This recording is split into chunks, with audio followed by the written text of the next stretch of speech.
Terrorist అడ్డల పైన అంటే terrorist అడ్డ పైన ఏ విధంగా బాంబు దాడి చేసి దాదాపు 90 అబోవ్ టెర్రరిస్టుల్ని చంపేస్తారు.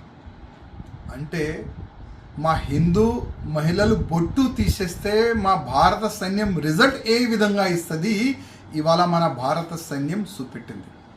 అదేవిధంగా పహల్గాంలో ఆ టెర్రరిస్టులు భర్తకి ఏ విధంగా చంపినారు మహిళల ముందు, చంపే ముందు ఏం చెప్పినారు వాళ్ళు, మోదీకి చెప్పుకోపో. ఇవాళ మోదీ గారు చెప్తున్నారు మా రిజల్ట్ ఈ విధంగా ఉంటుందని. ఇది ప్రారంభం. నేనైతే ప్రధానమంత్రి మోదీ గారికి ఒక రిక్వెస్ట్ చేస్తున్నా. ఇప్పుడు మనం స్టార్ట్ చేసినాం పాకిస్తాన్ పైన దాడు, పాకిస్తాన్ పైన యుద్ధమే స్టార్ట్ చేయాలి నా ఒక నివేదిక. ఎందుకంటే పాకిస్తాన్ ఒక టెర్రరిజం ఫ్యాక్టరీ.